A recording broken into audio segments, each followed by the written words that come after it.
ಕಣೋ, ಹಬ್ಬಕ್ಕೆ ಬಂದು ಊಟ ಮಾಡದೆ ಹೋಗ್ತಾ ಇದೆಯಾ? ಇಲ್ಲ ಮಗ, ಸಿನಿಮಾ ಪ್ರಮೋಷನ್ ಆಕ್ಟಿವಿಟೀಸ್ ತುಂಬ ಇದೆ. ಇವಾಗ ಇನ್ನೊಂದು ಪ್ರೆಸ್ ಮೀಟಿಗೆ ಹೋಗಬೇಕು.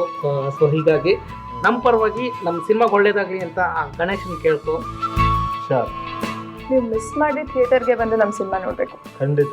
ನಮ್ಮ ಸಿನಿಮಾ ಹೆಸರೇನು ಹೇಳಿ? ಅರಸಯ್ಯನ ಪ್ರೇಮ ಪ್ರಸಂಗ.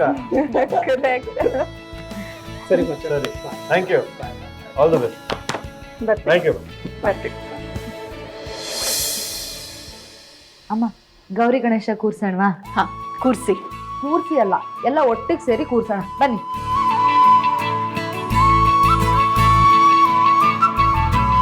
ಪ್ರೇಮ್, ನೀವ್ಯಾಕೆ ಹಾಗೆ ನಿಂತಿದ್ದೀರಾ?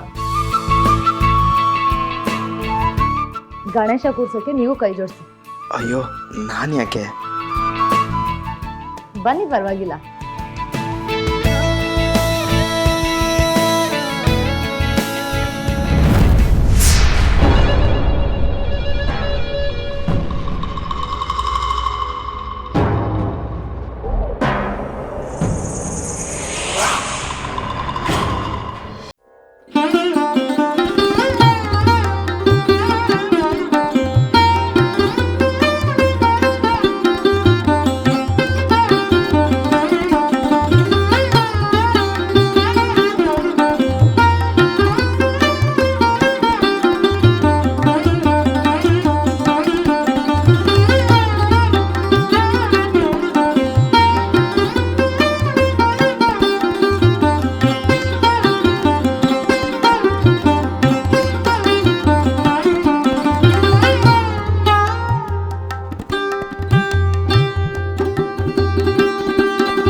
ವರಮಹಾಲಕ್ಷ್ಮಿ ಹಬ್ಬಕ್ಕೆ ನಿಮ್ಮ ಮಗಳು ತಾನೇ ಪೂಜೆ ಮಾಡ್ತಾ ಇದ್ದಿದ್ದು?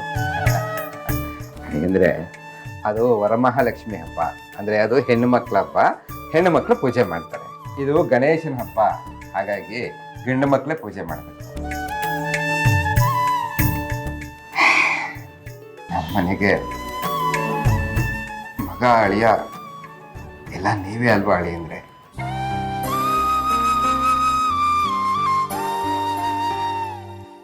ಸರಿ ಬಿಡಿ, ಮಾಡ್ತೀನಿ. ಅದೇನು ಮಾಡಬೇಕು ಹೇಳಿ. ಮಗಳೇ, ಹೇಳ್ಕೊಡಮ್ಮ. ಸ್ಕೂಲಲ್ಲಿ ಟೀಚರು, ಇಲ್ಲಿ ಪುರೋಹಿತರು, ಕರೆಕ್ಟಾಗಿದೆ. ಅದೇನು ಹೇಳಮ್ಮ, ಮಾಡೋಣ.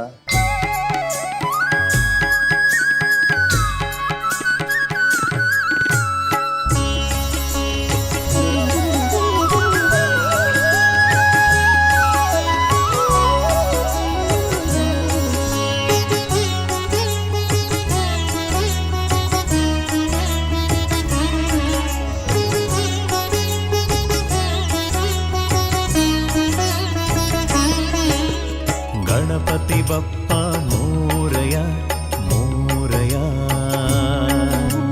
ಗಣಪತಿ ಬಪ್ಪ ಮೋರಯ ಮೋರಯ. ಜಗದಂಬೆಯ ಕರ ಸಂಜಾತ ಅವತರಿಸಿದ ಶ್ರೀ ಗಣನಾಥ, ಶಿವಸತಿಯ ಕರ ಸಂಜಾತ ಉದ್ಭವಿಸಿದ ಶ್ರೀ ಗಣನಾಥ. ಈ ಜಗದ ಭಕ್ತರಿಗೆ ಜಯವ ನೀಡಲು ಭೂಮಿಗೆ ಬಂದ. ಅಂತೂ ಒಂದು ರೇಂಜಿಗೆ ಹಬ್ಬ ಮುಗೀತು. ಏ ಮುಠಾಳ, ಹಬ್ಬ ಈಗ ತಾನೇ ಪ್ರಾರಂಭ ಆಗ್ತಾ ಇದೆ. ಶ್ರದ್ಧೆ ಭಕ್ತಿಯಿಂದ ಪೂಜೆ ಮಾಡಿ ಮುಂದಿನ ಚೌತಿ ಒಳಗಾದ್ರೂ ಮನೆಯಲ್ಲಿ ಒಂದು ತೊಟ್ಲು ತೂಗ್ಲಿ ಅಂತ ಬೇಡ್ಕೊ. ನಿನ್ ಗಂಡ ಹೆಂಡತಿನ ಸೇರಕ್ ಬಿಡದೆ ಮನೇಲಿ ತೊಟ್ಲು ತೂಗ್ಬೇಕು ಅಂದ್ರೆ ಸಾಮ್ರಾಟ್ ಊರ್ಮಿಳ ಮಕ್ಕಳು ತೂಗ್ಬೇಕಷ್ಟೆ, ಇಲ್ಲ ಚನ್ನಪಟ್ಟಣದಿಂದ ಆಟ ಆಡೋ ತೊಟ್ಲು ತಂದು ತೂಗ್ಬೇಕಷ್ಟೆ. ಏನೋ ಮನ್ಸಲ್ಲೇ ಗೊಣಗ್ತಾ ಇದ್ಯಾ? ಬೇಗ ಪೂಜೆ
ಕೇಳಿ ಅಂದ್ರೆ ಕೇಳ್ತಾರಪ್ಪ.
ತಾಯಿ ಗೌರಿ, ಈ ಮನೇಲಿ ಹುಟ್ಟಿರೋ ಎಲ್ಲಾ ಸಮಸ್ಯೆಗಳಿಗೂ ನೀವೇ ಪರಿಹಾರ ಕೊಡಿ. ಊರ್ಮಿಳಾ ಶಾಶ್ವತವಾಗಿ ಈ ಮನೆಯಲ್ಲೇ ಉಳ್ಕೊಳ್ಳೋ ಹಾಗೆ ಮಾಡಿ. ಭಗವಂತ, ನಾನು ನಿನ್ನಲ್ಲಿ ಕೇಳ್ಕೊಳ್ಳೋದಿಷ್ಟೇ, ಆ ಬಿಕಾರಿ ಊರ್ಮಿಳಾ ಮತ್ತು ಸಾಮ್ರಾಟ್ ಮಧ್ಯೆ ಎಲ್ಲ ಶಾಸ್ತ್ರಗಳು ನಡೆದು ಆ ದರಿದ್ರದವಳು ಶಾಶ್ವತವಾಗಿ ನನ್ನ ಮನೆ ಖಾಲಿ ಮಾಡಬೇಕು. ಹಾಗೆ ಈ ಇಡೀ ಮನೆ ಈ ರಾಜದುರ್ಗದ ರಾಜೇಶ್ವರಿ ಕಂಟ್ರೋಲಲ್ಲೇ ಇರಬೇಕು.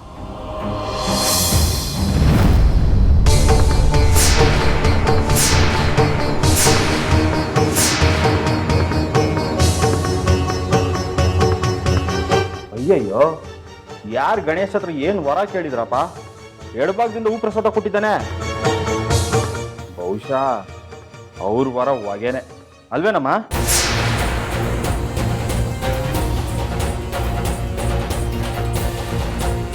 ಅಪಶಕನ ಮಾತು ಯಾಕೋ ಆಡ್ತೀಯ? ದೇವರು ಹೂ ರೀತಿನಲ್ಲಿ ವರ ಕೊಟ್ಟಿದ್ದಾನೆ.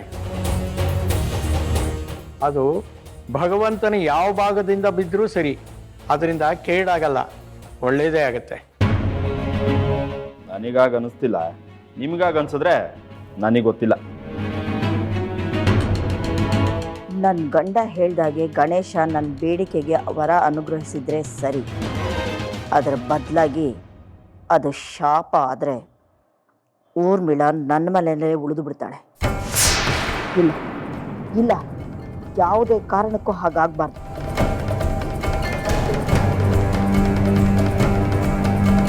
ಆ ಮಿಡ್ಲ್ ಕ್ಲಾಸ್ ಟೀಚರು ನನ್ನ ಮನೇಲಿ ಉಳಿದ ಹಾಗೆ ನೀನೇ ಮಾಡಬೇಕು.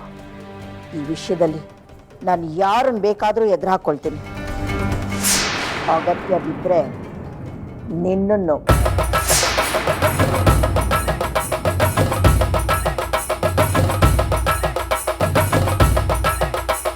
ಅಮ್ಮ ಅಮ್ಮ ಹ್ಯಾಪಿ ತಗೋ.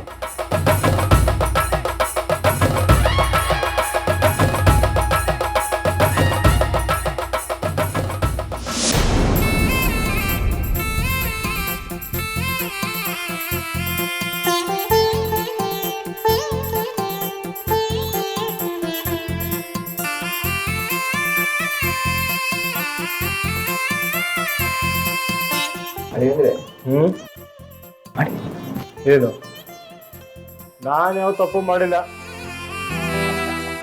ತಪ್ಪು ಮಾಡಿದೀವಿ ಅಂತಲ್ಲ ಹೇಳಿ, ಆ ದೇವರು ದೊಡ್ಡವನು. ನಮಗೆ ಗೊತ್ತಿಲ್ಲದಲೇ ಅಪ್ಪಿ ತಪ್ಪಿ ನಮ್ಮಿಂದ ಯಾವುದೇ ಥರದ ತಪ್ಪುಗಳಾಗಿದ್ರು ಕ್ಷಮಿಸಪ್ಪ ಅಂತ ಅಷ್ಟೇ. ಮಾಡಿ ಮಾಡಿ ಪ್ರೇಮ್,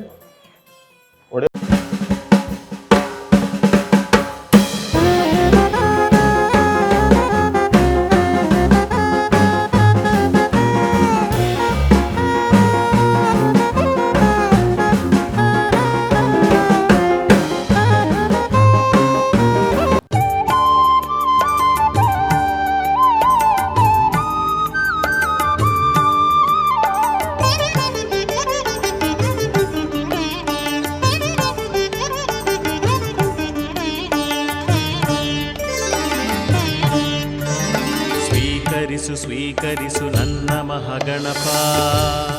ನೋಡಿ ಯಜಮಾನ್ರೆ, ಎಲ್ರಿಗೂ ಪ್ರಸಾದ ಕೊಡಿ. ನಿಮ್ಮ ಮನೇಲಿ ಎಷ್ಟು ಜನ ಇರುವಾಗ ಪ್ರಸಾದ ಕೊಡಕ್ಕೆ ನಾನೇ ಆಗ್ಬೇಕಾ? ನೀವೇ ಕುಡಿ, ಪುಣ್ಯ ಬರತ್ತಾ.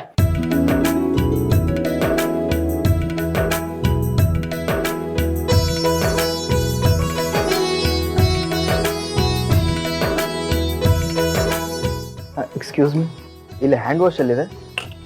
ಅಲ್ಲಿದೆ, ತುಳಸಿ ಹ್ಯಾಂಡ್ ವಾಶ್ ತೋರಿಸು, ಹಾಗೆ ಒರೆಸ್ಕೊಳ್ಳೋದಕ್ಕೆ ಟವಲ್ ಕೊಡ್ತೀನಿ. ನಾನಾ? ನೀನೇ ಕಡೆ ಹೋಗಿ. ನೋಡಿ ಯಜಮಾನ್ರೆ,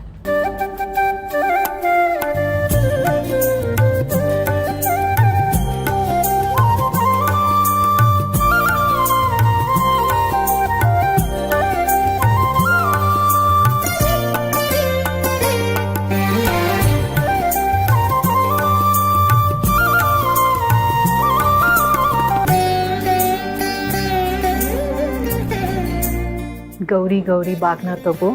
ಗೌರಿ ಗೌರಿ ಬಾಗ್ನ ತಗೋ.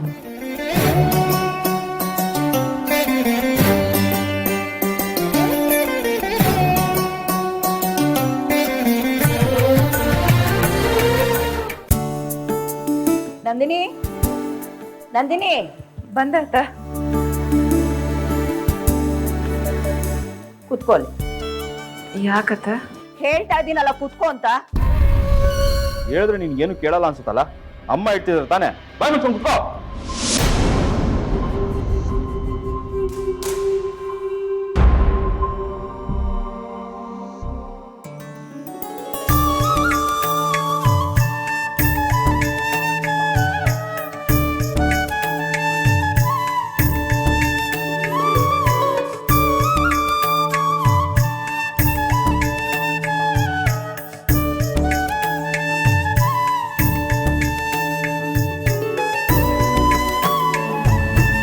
ಸೆರ್ಗ್ನ ಹೊತ್ಕೋ. ನಂತರ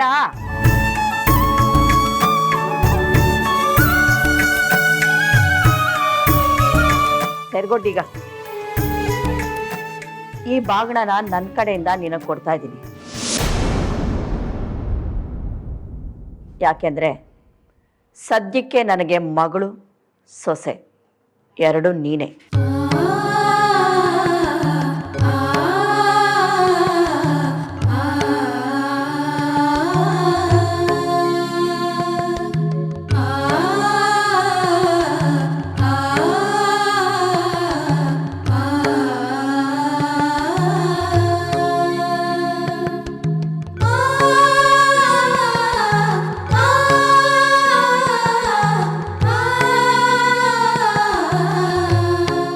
ಅತ್ತೆ, ಇವತ್ತು ನನ್ನ ಪಾಲಿಗೆ ನೀವೇ ತಾಯಿ ಆಗೋದ್ರಿ.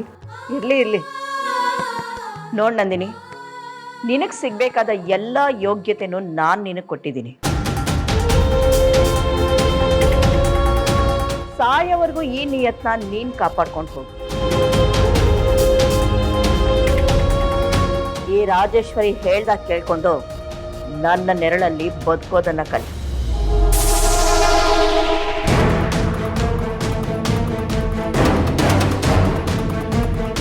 ಪಾಪಿ ಹೆಂಗಸೆ, ಊರ್ಮಿಳ ನಂದಿನಿಗೆ ಒಡ ಹುಟ್ಟಿದವಳಾಗದೆ ಹೋದರೂ ಅವಳು ತಂಗಿಯಾಗಿ ಮನೆ ಸೇರಿದಾಳೆ.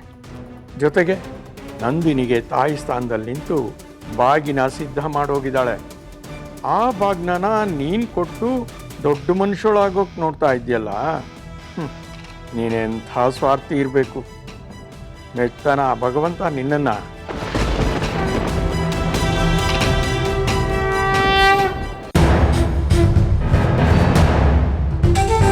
ನೋಡು, ನೀನು ಯಾವ ಉದ್ದೇಶ ಇಟ್ಕೊಂಡು ಹೀಗೆಲ್ಲ ಮಾಡ್ತಿದ್ಯೋ, ಇಲ್ಲಿವರೆಗೂ ಬಂದಿದ್ಯೋ ನನಗೆ ಗೊತ್ತಿಲ್ಲ. Please weight. ನಿನ್ನ ಮೇಲಿರೋ ಪ್ರೀತಿಗೋಸ್ಕರ, ಆ ಪ್ರೀತಿಯ ಆಳ ಆಗಲ ಎಷ್ಟಿದೆ ಅಂತ ನಿಮ್ಗೆ ತೋರಿಸೋದಕ್ಕೋಸ್ಕರನೇ ನಾನು ಇಲ್ಲಿ ಬಂದಿರೋದು. ಮಾತಾಡಬೇಡ ನೀನು. ನಮ್ಮ ಮನೆ ಒಳಗಡೆ ಬರೋಕ್ಕೆ ನೀನು ಮಾಡಿರೋ ಪ್ಲ್ಯಾನ್ ನೋಡ್ತಿದ್ರೇ ಗೊತ್ತಾಗ್ತಿದೆ ನೀನು ಎಂಥ ಕಿಲಾಡಿ ಅಂತ. ಒಂದು ಮಾತಾಡಿದ್ರೆ ಸುಮ್ಮನೆ ಮನೆಯಿಂದ ಹೋಗ್ತಾ ಇರು. ಸಾರಿ ತುಳಸಿ, ಐ ಆಮ್ ರಿಯಲಿ ಸಾರಿ. ಈಗ ತಾನೇ ನಾನು ನನ್ನ ಮಾವನ ಮನೆಗೆ ಬಂದಿದ್ದೀನಿ. ಪೂಜೆ ಅಷ್ಟೇ ಆಗಿದೆ, ಇನ್ನೂ ನಿನ್ನ ಕೈಯಾರೆ ಮಾಡಿರೋ ಹಬ್ಬದ ಅಡುಗೆ ಊಟ ಮಾಡಿದೆ ಹೇಗೆ ಹೊರಡ್ಲಿ ಹೇಳು? ಮೊದಲು ಊಟ ಮಾಡಿ ಆಮೇಲೆ ಎಲ್ಲರ ಜೊತೆ ಕಷ್ಟ ಸುಖ ಮಾತಾಡಿಕೊಂಡು, ಆದರೆ ಈ ಗಾಯದ ನೆಪದಲ್ಲಿ ಸ್ವಲ್ಪ ಹೊತ್ತು ರೆಸ್ಟ್ ಮಾಡಿ ಆಮೇಲೆ ಹೊರಡ್ತೀನಿ. ತಲೆ ಕೆಟ್ಟಿರೋ ಥರ ಮಾತಾಡಬೇಡ ನೀನು. ನಿನಗೆ ನಮ್ಮ ಅಕ್ಕ ಭಾವನ ಬಗ್ಗೆ ಸರಿಯಾಗಿ ಗೊತ್ತಿಲ್ಲ ಅನ್ಸುತ್ತೆ. ಯಾರು ಹೇಳಿದ್ರು ಹಾಗಂತ? ಅವ್ರೇನಾದ್ರು ಹೇಳಿದ್ರಾ? ಕರೆಕ್ಟ್ ಕೇಳ. ನಾನು ಈ ಮನೆಗೆ ಬರೋಕ್ಕಿಂತ ಮುಂಚೆನೆ ನಿನಗೆ ಸಂಬಂಧಪಟ್ಟವ್ರು ಎಲ್ಲರ ಬಗ್ಗೆನೂ PhD ಮಾಡೋವಷ್ಟು ತಿಳ್ಕೊಂಬಂದಿದ್ದೀನಿ. ನಿನ್ಗೇನು ಹುಚ್ಚ? ಹುಚ್ಚು. ನಿನ್ನ ಪ್ರೀತಿಯ ಹುಚ್ಚು, ನಿನ್ನ ಪ್ರೀತಿ ಪಡೆಯೋ ಹುಚ್ಚು, ಸಾಯೋವರೆಗೂ ನಿನ್ನ ಜೊತೆ ಬದುಕೋ ಹುಚ್ಚು. ಕಲ್ಪನೆಲೆ ಕವಿ ಆಗಬೇಡ. ಕನಸಲ್ಲಿ ನೀನೇನೇ ಕಟ್ಟಿದ್ರು ಅದು ಸಮಾಧಿಗೆ ಸಮ. ಅದರಿಂದ ಯಾವ ಪ್ರಯೋಜನನೂ ಇಲ್ಲ. ಸುಮ್ಮನೆ ಹಠ ಮಾಡಿದೆ ಬಂದಾರಿಗೆ ಸುಂಕ ಇಲ್ಲ ಅಂತ ನೀನು ಇಲ್ಲಿಂದ ಹೊರಟ್ಬಿಡು. ನಿನಗೆ ಒಳ್ಳೇದು. ಇಲ್ಲ ಅಂದರೆ ನಾನೇ ನಮ್ಮ ಅಕ್ಕನಿಗೆ ನಿನ್ನ ಬಗ್ಗೆ ಹೇಳ್ತೀನಿ. ಆಮೇಲೆ ನಡೆಯೋ ಕಥೆನೇ ಬೇರೆ. ಹಾಂ, ಏನು ಕತೆ ಬೇಕಾದರೂ ನಡೀಲಿ. ನಾನಂತೂ ಎಲ್ಲದಕ್ಕೂ ಸಿದ್ಧವಾಗೇ ಬಂದಿದ್ದೀನಿ. ಬೇಗ ನನ್ನ ವಿಷಯನ ನಿಮ್ಮ ಮನೇಲಿ ಹೇಳಿಬಿಡು. ತಲೆ ಗಟ್ಟಿಯಾಗಿದೆ ಅಂತ ಬಂಡೆ ಕೂತ್ಕೊಂತಿದ್ಯಾ. ಒಳ್ಳೇದಲ್ಲ ಇದು. ಸರಿ, ಒಳ್ಳೇದು ಯಾವುದು ಅಂತ ನೀನೇ ಹೇಳು, ಅದನ್ನೇ ಮಾಡೋಣ. ಮೊದಲು ಇಲ್ಲಿಂದ ತೊಲಗು.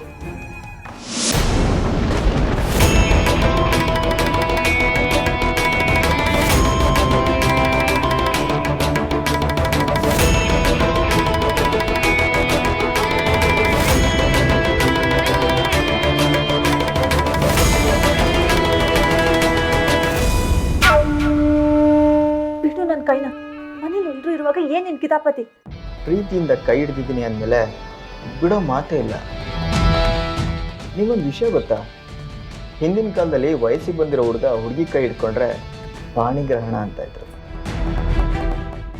ಅದರ ಅರ್ಥ ಅವ್ರಿಗೆ ಮದುವೆ ಆಯಿತು ಅಂತ. ಅಂದರೆ ಈಗ ನನ್ನ ಪ್ರಕಾರನೂ ನಮಗೆ ಮದುವೆ ಆಯಿತು ಅಂತಲೇ ಲೆಕ್ಕ.